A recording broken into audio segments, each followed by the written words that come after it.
L'étanchéité à l'air, c'est un terme qui peut paraître barbare, mais qui est pourtant aujourd'hui l'un des mots d'ordre des travaux d'éco-rénovation et de construction, surtout depuis la réglementation thermique 2012, qui impose un certain niveau de performance, qui est amené à être renforcé avec la future RT 2020. Dans la région Nord-Pas-de-Calais, un partenariat inédit a été mis en place entre le rectorat de l'Académie de Lille, la direction de l'environnement de la région et l'ADEME pour la montée en compétence des acteurs du bâtiment. Vous comprendrez à travers des reportages l'importance de la formation sur ces problématiques. Vous verrez comment, sur le terrain, le dispositif Praxibat permet la formation des jeunes, des artisans et même des formateurs. On regarde tout de suite un reportage dans un centre de formation. Pour savoir si l'enveloppe d'un bâtiment est performante énergétiquement, on peut effectuer une mesure de perméabilité à l'air. Cette mesure est réalisée grâce à un test en fin de chantier, voire si possible également en cours de chantier, pour permettre de corriger d'éventuels défauts d'étanchéité. Le test en fin de chantier de construction est d'ailleurs obligatoire depuis la RT 2012 et fortement recommandé pour les projets de rénovation basse consommation. Et la rénovation, c'est une priorité des pouvoirs publics, avec le plan de rénovation énergétique de l'habitat, renforcé en Nord-Pas-de-Calais par le plan 100 000 logements. Alors dans la région, on a une problématique et une opportunité. On a 1 400 000 logements à réhabiliter, qui sont des passoires thermiques. Donc il s'agit de les réhabiliter et pour ça, de trouver le modèle financier économique qui permette de le faire, puisque dans la région, c'est environ 40 milliards qu'il faudrait débourser d'ici 30 ou 40 ans pour faire ces réhabilitations. Et évidemment, dans un deuxième temps, on ne peut pas créer un marché sans avoir les professionnels formés, ou à l'inverse, avoir des professionnels formés sans le marché. Donc d'avancer à pas mesurer mais coordonner sur ces deux jambes, le modèle économique et financier pour financer les travaux et la formation des jeunes et des professionnels aux nouvelles techniques de réhabilitation énergétique et environnementale des logements. Des plateaux techniques de formation ont été financés par la région Nord-Pas-de-Calais et l'ADEME. Ce sont en tout une vingtaine de centres de formation, dont 15 lycées, qui permettront de dispenser des formations initiales, continues et par apprentissage. Ils ont été conçus pour permettre de travailler à la gestion de l'isolation performante et à l'étanchéité à l'air. Les plateaux techniques Praxibat parois opaques ont pour objectif en région Nord-Pas-de-Calais de mettre en œuvre les produits d'isolation et les produits d'étanchéité à l'air. Donc un plateau technique est un outil de formation composé de plusieurs systèmes constructifs. On arrive à représenter sur ce plateau technique de la filière sèche et de la filière humide. La filière sèche représentée par de l'ossature bois et la filière humide fortement présente en région Nord-Pas-de-Calais, représentée par de la brique, du parpaing et du béton cellulaire. Les plateaux techniques concernent l'ensemble des corps de métier représentés sur un chantier de construction neuve ou de rénovation. Et jusqu'à aujourd'hui, finalement, il n'y avait pas d'outils en région Nord-Pas-de-Calais qui permettaient d'apprendre la pose de ces produits d'étanchéité à l'air.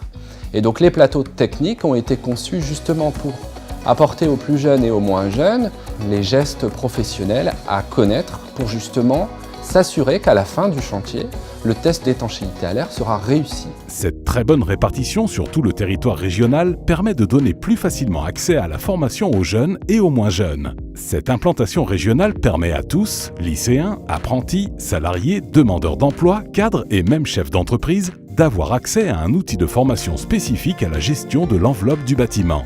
Aujourd'hui, dans ce centre de formation à Liévin, on forme les enseignants afin qu'ils soient habilités formateurs plateau Praxibat et mettre en œuvre cette formation dédiée à l'étanchéité à l'air dans leur établissement. J'avais à cœur de parfaire ma formation, de parfaire mon enseignement. Les formateurs habilités formateurs plateau Praxibat pourront, s'ils le souhaitent, être agréés pour assurer des formations reconnues garants de l'environnement, avec une utilisation optimale des plateaux techniques Praxibat et ainsi transmettre leur savoir et savoir-faire auprès des jeunes et des autres publics dans un seul et unique but, répondre aux enjeux de la croissance verte et de la transition énergétique. Alors on se rend compte de l'importance de former en amont tous les acteurs du bâtiment et ça se passe aussi dans les lycées avec les jeunes et les enseignants. Alors pour nous en parler, j'ai autour de cette table des invités. Alors j'ai à mes côtés donc Myriam Mazrac, vous êtes déléguée académique de l'enseignement technique, Régis Dufour-Lefort, vous êtes proviseur du lycée d'Aulnoy-Emery et Jean-François Gore, secrétaire COS-BTP. Alors bonjour à tous, vous allez nous expliquer comment est né ce projet, comment il a été mis en place et surtout quels en sont les enjeux. Expliquez-nous comment vous avez réussi à mettre en place ce projet Praxibat grâce à un partenariat inédit avec la région dans les lycées. Effectivement, c'est un partenariat, comme vous l'avez dit, inédit. La formation des formateurs concerne les professeurs du bâtiment, mais aussi originalité du projet, les professeurs de mathématiques et de sciences physiques. Et au mois de décembre, les inspecteurs ont réuni l'ensemble des formateurs de façon à mutualiser les différentes productions pédagogiques qu'il y a pu y avoir. Et je tiens à remercier l'ensemble des acteurs, en particulier les inspecteurs qui se sont beaucoup investis, les inspecteurs qui se sont formés, qui ont animé l'ensemble de ce projet, l'ensemble des formations. Quelle est l'importance d'avoir un plateau Praxibat comme ça dans son établissement ? C'est de bénéficier de 3 modules, et notamment avec le test d'étanchéité à l'air à la fin, ils vont pouvoir visualiser leur travail. Le deuxième intérêt pour nous, qui est aussi essentiel, c'est la relation avec les entreprises. Notre objectif, c'est de signer avec le territoire des conventions de partenariat avec les entreprises, mais aussi avec les organismes de formation privés, qu'on ait sur l'ensemble du territoire, l'ensemble des acteurs qui soient formés à ces nouvelles techniques. La mise en œuvre des formations, elle demande un travail collaboratif. Et comment vous arrivez, vous, à mobiliser les enseignants ? Ah bah là, c'est facile. Avec un outil comme ça, évidemment, c'est beaucoup plus facile. Donc la motivation, elle est là. Pour moi, c'est du pain béni que d'avoir des outils comme ça dans mon lycée, avec les équipes qui veulent les mettre en œuvre, bien sûr. En quoi ces plateaux techniques Praxibat répondent à vos objectifs ? Donc la priorité pour le contrat d'objectifs sectoriel qui a été signé en 2011, en tout cas une des priorités, ça a été la formation et la montée en compétences des formateurs et des professeurs des centres de formation de la région Nord-Pas-de-Calais. Bien sûr, il y a un double enjeu, qui est aussi celui des professionnels. Donc on a eu des professionnels qui finalement ne sont pas passés par la case formation, qui ont emmené leurs salariés sur les chantiers, faire les tests d'étanchéité avec eux. Par contre, il y a d'autres chefs d'entreprise qui, eux, ont pris comme piste plutôt la formation et l'accompagnement de leurs salariés qui vont se former sur ces plateformes pour à la fois associer en effet la question de la théorie et de la mise en œuvre et de la pratique. Je vous propose tout de suite de vous plonger au cœur même d'une formation dans un lycée, direction le plateau technique Praxibat du lycée Maurice Duhamel de Los. Dans ce lycée, les élèves se forment aux nouveaux gestes professionnels. Avec ce plateau technique Praxibat mis à leur disposition, ils apprendront l'importance de travailler en équipe. L'étanchéité à l'air concerne en effet tous les corps de métier. C'est mon rôle d'utiliser ces plateaux techniques pour leur faire prendre conscience de l'utilité de l'étanchéité à l'air. Il n'y a rien de tel que de poser directement pour apprendre plutôt que de ne faire que de la théorie. Maintenant, on va pouvoir vraiment poser la membrane, les scotch et vraiment, ils vont pouvoir voir ce que c'est, quoi. Ça sera plus abstrait comme ça pouvait l'être. Ça permet de pouvoir garder la chaleur à l'intérieur de la maison. C'est beaucoup mieux que la théorie, le fait qu'on pratique, qu'on touche la matière, qu'on sait vraiment ce qu'on pose. Éveiller les consciences, bouleverser les habitudes, ça commence d'abord par la formation des plus jeunes. Mais cela ne s'arrête pas là. Nous devons aussi former les professionnels. Pour les sensibiliser à cette problématique, Équation, le cluster régional de l'éco-construction, ayant pour objectif d'animer la filière du bâtiment sur le volet énergétique et environnemental, a développé une dizaine d'outils de sensibilisation, de démonstration en région Nord-Pas-de-Calais. Alors c'est un outil de sensibilisation, pas de formation, bien de sensibilisation à la problématique technique qui est l'étanchéité à l'air, dont l'objectif est de favoriser la montée en compétences de la filière professionnelle du bâtiment, en construction neuve et en rénovation. L'idée étant en fait de mobiliser les artisans, les entreprises, les architectes, et puis en général ça plaît quand même pas mal. Il y a une prise de conscience du fait que c'est une problématique technique qui est complexe et qui mérite d'aller plus loin dans la formation, et nous on les oriente après vers les formations grâce au plateau technique des lycées professionnels. Les formations pour les professionnels se déroulent sur le même principe que celles des lycéens. Elles reposent sur un dispositif national porté par l'ADEME permettant d'uniformiser les bonnes pratiques. C'est le dispositif Praxibat. Dès 2008, nous avons identifié les sujets.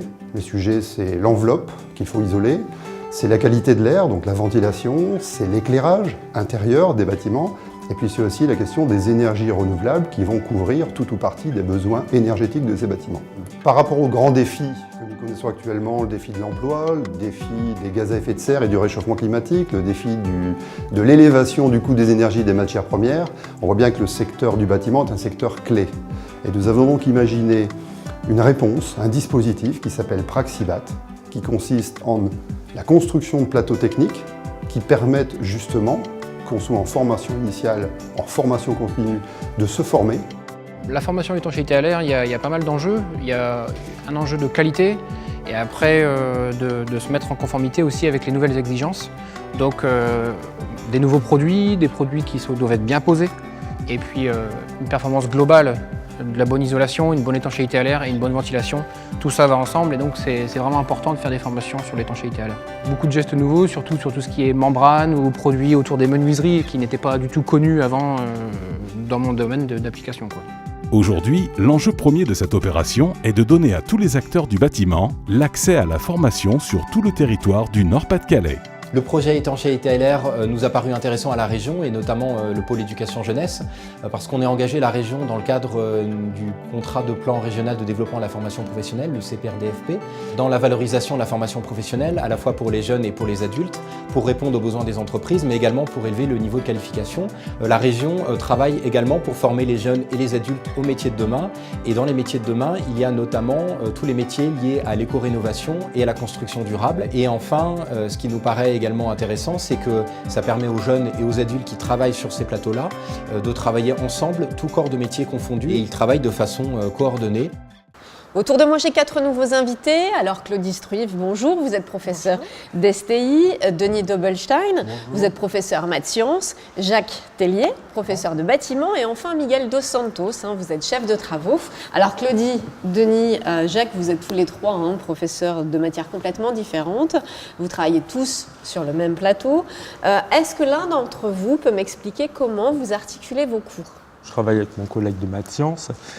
Tout ce qui est la partie théorique et étude d'une paroi, c'est plus dans son domaine. Il y a la manipulation des chiffres, il y a la manipulation des produits que les élèves voient avec moi. Donc les élèves sont en relation avec leurs professeurs de maths sciences et leurs professeurs professionnels. Tout ce qu'ils voient en cours, il y a une relation directe avec ce qu'ils mettent en pratique en atelier ou sur les plateaux. L'apprenant, la personne qui va manipuler, elle devra avoir en tête le phénomène physique qui se passe à l'origine pour mieux poser ces nouveaux matériaux. Si je me contentais de leur donner une notion mathématique pour dire, voyez, la perméabilité d'un parpaing, c'est de temps, ça restait très abstrait. Donc la maquette, je vais être amené pour assurer ma formation, à y retourner avec les élèves. Comment avez-vous vécu la formation pour l'appropriation de ces plateaux techniques Praxibat ? C'est très spécifique, l'étanchéité à l'air. Il y a par exemple la pose d'une jupe autour d'une fenêtre de toit.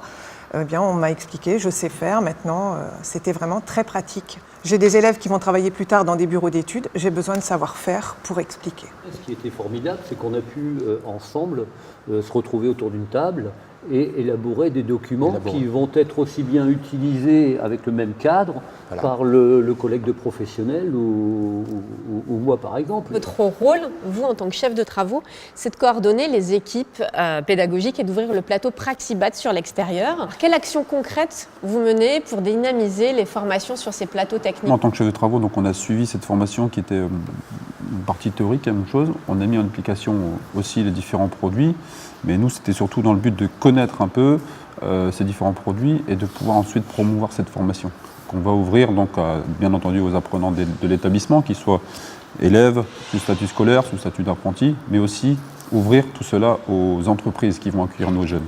Et le fait d'ouvrir cette formation vers l'extérieur, c'était de permettre aux différentes entreprises de venir chez nous en formation. Le but était aussi d'amener les connaissances de nos jeunes vers ces entreprises. Merci à tous. Avant de nous quitter, vous aviez des questions à poser à Emmanuel Caux de la région Nord-Pas-de-Calais et Hervé Pignon de l'ADEME. On les écoute tout de suite. À quand un plateau pédagogique dédié à la ventilation ?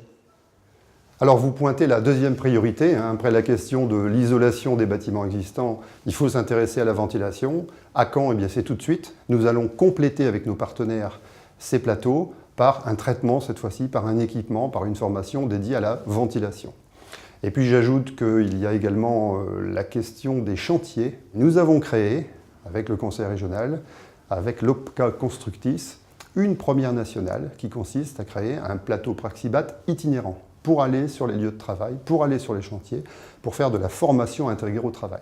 L'État et le conseil régional font déjà beaucoup. Mais que vont-ils faire maintenant pour pérenniser et continuer à dynamiser ce marché ? On va continuer sur notre lancée. On a le modèle économique Donc il va falloir faire vivre ce modèle économique à travers un outil juridique, une SEM, qui va rassembler des acteurs, des actionnaires privés et publics pour faire vivre ce modèle économique, pour mobiliser l'économie d'énergie, pour financer les travaux. Donc on va aller plus loin et on installera cet outil juridique, cette SEM, à la fin de ce semestre.